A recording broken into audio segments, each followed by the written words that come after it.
एक बार एक इंसान अपनी ज़िंदगी से बहुत परेशान था।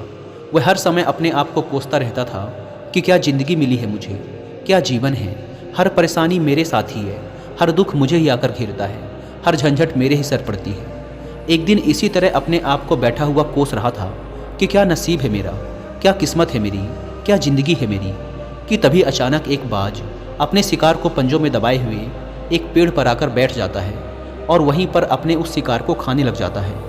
यह परेशान आदमी जब उस बाज को देखता है तो कहने लगता है कि क्या ज़िंदगी है इसकी, क्या जीवन जी रहा है मज़े का। ना इसे खाने की चिंता, ना पीने की, ना पहनने की और ना ही परिवार की। शिकार करता है और मस्त खुली हवाओं में कभी इधर घूमता है, कभी उधर घूमता है, सारे दिन आसमान में उड़ता रहता है। असल ज़िंदगी तो यही है, जीवन तो ये जी रहा है। और फिर वो आसमान की तरफ देखकर ज़ोर ज़ोर से चिल्लाता है कि काश मैं भी एक बाज होता तो मुझे भी कोई दुख ना होता, मुझे भी कोई परेशानी ना होती, काश मैं भी एक बाज होता। जब वह 2 से 3 बार ज़ोर ज़ोर से चिल्लाता है कि काश मैं भी एक बाज होता तो मुझे भी कोई दुख ना होता, मुझे भी कोई परेशानी ना होती, तो अचानक आसमान में बिजली कड़कने लग जाती है और आसमान से आवाज़ आती है कि हे इंसान, क्या ये हमने सच सुना कि तू हमारी दी हुई ज़िंदगी से परेशान है और तू एक बाज बनना चाहता है। तो इस आकाशवाणी को सुनकर यह इंसान हैरान रह जाता है और आसमान की तरफ देखकर कहता है कि हाँ, मैं सच में अपनी इस ज़िंदगी से बहुत परेशान हूँ, क्योंकि हर परेशानी मेरे साथ ही है, हर दुख मुझे ही है, हर तकलीफ़ मेरे ही साथ है। तो आसमान से फिर आवाज़ आती है कि हे इंसान, एक बार फिर सोच ले, हमने तुझे बड़ी प्यारी ज़िंदगी दी है, लेकिन अगर फिर भी तू चाहता है कि हम तुझे बाज बना दें तो हम तुझे बाज बना देंगे। लेकिन अगर एक बार हमने तुझे बाज बना दिया तो फिर हम तुझे बाज से इंसान दोबारा नहीं बनाएंगे। तो यह आदमी तुरंत जवाब देता है कि मैंने अच्छी तरह से सोच लिया है कि मुझे बाज ही बनना है, और एक बार बाज बनने के बाद मैं दोबारा कभी नहीं कहूँगा कि मुझे इंसान बनना है। तभी ऊपर से आवाज़ आती है कि जैसी तुम्हारी इच्छा, और वह इंसान बाज बन जाता है। बाज बनते ही वह इंसान खुली हवाओं में उड़ने लगता है, कभी उड़ता हुआ इधर चला जाता है, कभी उड़ता हुआ उधर चला जाता है और सोचता है क्या मज़े की ज़िंदगी है, असल ज़िंदगी तो यही है, ना कोई चिंता, ना कोई परेशानी, ना कोई डर। वह सारा दिन ऊंचे आसमान में उड़ता रहता है, 2-3 मिनट पंख मारता है, उसके बाद पंख मारना बंद कर देता है और लंबे समय तक हवाओं में तैरता रहता है। इसी तरह हवाओं में तैरते हुए शाम का समय नज़दीक आ जाता है तो वह सोचता है कि मेरे पास रहने का एक ठिकाना भी होना चाहिए, मेरा अपना एक घर होना चाहिए जहाँ मैं रात में आराम कर सकूँ। तो यह सोचकर वह छोटी छोटी लकड़ियाँ इकट्ठा करने लग जाता है और एक ऊंचे पेड़ पर अपना घोंसला बनाने लग जाता है। एक एक लकड़ियाँ इकट्ठा करके वह अपने लिए एक सुंदर सा घोंसला तैयार कर लेता है और रात में उसी में सो जाता है और सोचता है सुबह उठकर शिकार भी करूँगा और सुबह उठकर फिर से मौज मस्ती भी करेंगे, खुली हवाओं में उड़ेंगे। सुबह होते ही वह शिकार की तलाश में निकल पड़ता है, हवाओं में उड़ता रहता है। ऊपर से जाकर देखता है कि कहीं ज़मीन में मुझे कोई शिकार नज़र आए तो मैं तुरंत जाकर उसे दबोच लूँ और वहीं पर खा लूँ, लेकिन उसे कोई शिकार नज़र नहीं आता। काफ़ी समय बीत जाता है, वह लगातार ऊंचाई से शिकार को ढूंढता रहता है, लेकिन उसे कोई शिकार नहीं मिलता। फिर पास ही एक जंगल होता है, यह उस जंगल में चला जाता है, यह सोचकर कि शायद वहाँ कोई अच्छा सा शिकार मेरे हाथ आ जाए।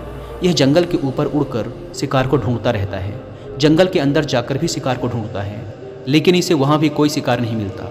शाम का समय नज़दीक आ जाता है तो मायूस होकर वापस अपने घोंसले की तरफ लौट रहा होता है कि रास्ते पर थक कर एक पेड़ के ऊपर बैठ जाता है। जब यह उस पेड़ के ऊपर बैठा होता है तो उसकी नज़र एक बीमार चिड़िया पर पड़ती है जो कि घायल अवस्था में होती है। यह तुरंत जाकर उसे दबोच लेता है, उसके पंख निकालकर अलग कर देता है और उसे खा जाता है। उस चिड़िया को खाने के बाद वह अपने घोंसले की तरफ उड़ जाता है और रास्ते में सोचता है कि चलो बीमार चिड़िया ही सही, लेकिन कुछ तो खाने को मिला। वह अपने घोंसले पर पहुंचकर आराम करने लगता है और सोचता है सुबह एक अच्छा सा शिकार पकड़ूंगा और अपनी भूख मिटा लूँगा। जैसे ही सुबह का प्रकाश होता है यह निकल पड़ता है अपने शिकार की तलाश में।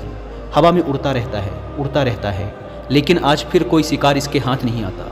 काफ़ी समय बीत जाता है, यह ऊंचाइयों पर जाकर अपनी तेज नज़रों से शिकार को ढूंढने की पूरी कोशिश करता है, लेकिन इसे कोई भी शिकार नज़र नहीं आता।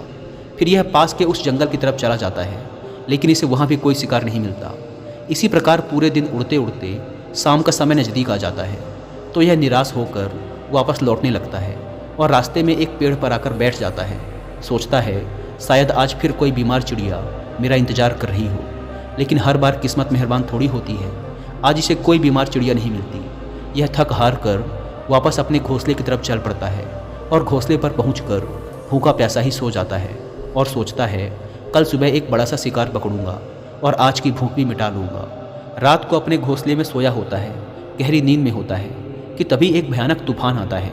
इस तूफान की हवा इतनी तेज होती है कि इसके घोंसले को उड़ाकर एक जगह फेंकती है और इसे कहीं दूर दूसरी जगह फेंकती है। तो ये जहाँ पर गिरता है वहाँ नीचे एक नोकदार लकड़ी पड़ी होती है जो इसके पंजे में गड़ जाती है और इसे बुरी तरह घायल कर देती है। तूफान के रुकने के बाद बारिश शुरू हो जाती है। तेज़ बारिश होती रहती है पर यह किसी तरह से पेड़ों के नीचे छुपकर बैठा रहता है। बड़ी मुश्किल से इसकी रात कटती है। जब सुबह होती है तो बारिश रुक जाती है। बारिश के रुकते ही चारों तरफ खुशियाँ छा जाती हैं, चारों तरफ हरियाली छा जाती है। नदियाँ और झरने तेज़ी से बहने लगते हैं। सब कुछ फिर पहले के जैसा हो जाता है। लेकिन ये बाज अब पहले के जैसा नहीं रहा। इसका पाँव बुरी तरह घायल हो चुका है। इसके पंजे में जो लकड़ी लगी थी उसकी वजह से इसका पंजा बुरी तरह छत बिछत हो गया है। और मैं आपको बता दूं कि बाज का जो पंजा होता है वह उसके शिकार को पकड़ने के लिए सबसे ज़रूरी होता है, क्योंकि बाज अपने पंजों से ही अपने शिकार को पकड़ता है, दबोचता है और फिर अपनी चोंच के माध्यम से नोच नोच कर खाता है। लेकिन अब इस बाज का पंजा बुरी तरह से घायल हो चुका था और वह पिछले 2 दिनों से भूखा भी था। यह शिकार की खोज में थोड़ा सा उड़ता है कि शायद फिर कहीं कोई बीमार चिड़िया इसे मिल जाए।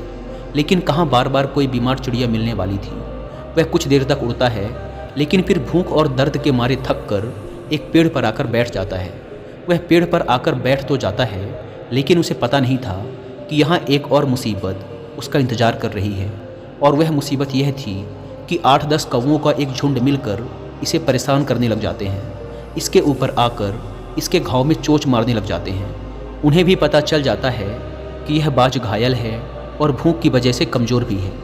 यह बाज उनसे बचने के लिए थोड़ा सा उड़ता है और फिर जाकर बैठ जाता है। उनसे पीछा छुड़ाने का प्रयास करता है लेकिन वो फिर इसके पीछे आ जाते हैं। तो यह फिर उड़कर थोड़ी दूर चला जाता है लेकिन वो इसका पीछा नहीं छोड़ते और बार बार इसके पास आकर इसे परेशान करते हैं। कौवे अक्सर बाज के साथ ऐसा करते हैं लेकिन फिर बाज भी उनके साथ एक खेल खेलता है। जब कौवों का झुंड बाज को परेशान करता है और उनका पीछा नहीं छोड़ता तो बाज हवा में सीधी उड़ान भरने लग जाता है। वह तेज़ी से सीधा ऊपर की ओर उड़ने लग जाता है। कौवे भी उसके पीछे उड़ते हैं लेकिन कुछ देर तक उड़ने के बाद कौवे ऐसी ऊंचाई पर पहुंच जाते हैं जहां पर उन्हें ठीक से ऑक्सीजन मिलनी बंद हो जाती है।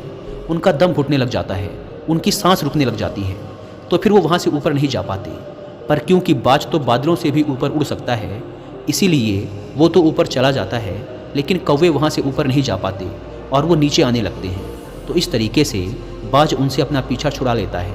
लेकिन ऐसा करने के लिए, इतनी ऊंची उड़ान भरने के लिए इस बाज के पास उतनी ताकत नहीं थी, क्योंकि ये भूखा भी था और घायल भी था। तो ये उड़ता और थोड़ी सी दूर जाकर बैठ जाता और कौवे फिर आकर इसे परेशान करने लग जाते। इसी तरह भूख और घायल हालत में एक दिन गुजर जाता है, दूसरा दिन गुजर जाता है, तीसरा दिन गुजर जाता है। लेकिन इस बाज की हालत में कोई सुधार नहीं हो रहा था। वह बद से बदतर होती जा रही थी। चौथे दिन जब ये बिल्कुल ख़त्म होने पर आ जाता है, इसके अंदर बिल्कुल ताकत नहीं बचती और इसका शरीर इसका साथ छोड़ने लगता है। तो यह किसी तरीके से उड़कर पास ही इंसानों की एक हॉस्पिटल होती है उसकी छत पर आकर बैठ जाता है और वहाँ से आने जाने वाले मरीजों को देखता है और अपने आप से कहता है कि काश आज मैं एक इंसान होता तो ऐसे छोटे मोटे जख्मों का हॉस्पिटल से इलाज करवा लेता, या किसी को बता देता कि मैं भूखा हूँ, परेशान हूँ, मेरे साथ ये परेशानी है। लेकिन आज मैं एक ऐसा बेजुबान परिंदा हूँ जो किसी से कुछ नहीं कह सकता, किसी को अपना दुख नहीं बता सकता, किसी से कोई मदद नहीं मांग सकता। यही बात सोचकर वह उसी छत पे अपना दम तोड़ देता है। वह अपनी जान की कुर्बानी तो दे जाता है लेकिन साथ ही साथ हमें यह सीख भी दे जाता है कि आपको जैसा बनाया गया है, आप जैसे भी हो उसी में खुश रहो और उसी में बेहतर करने की कोशिश करते रहो, ना कि इस बात से परेशान रहो कि काश मैं ऐसा होता, काश मैं वैसा होता, काश मैं ये बन जाऊँ। आपको जैसा भी बनाया गया है आप उसी में अपना सर्वश्रेष्ठ करने का प्रयास करते रहो। दोस्तों, ये कहानी तो काल्पनिक है लेकिन हमें जीवन का एक बहुत ही महत्वपूर्ण नियम सिखा कर जाती है कि हम जैसे भी हैं अच्छे हैं, बस हमें उसी में अपना सर्वश्रेष्ठ करने का प्रयास करते रहना चाहिए। धन्यवाद।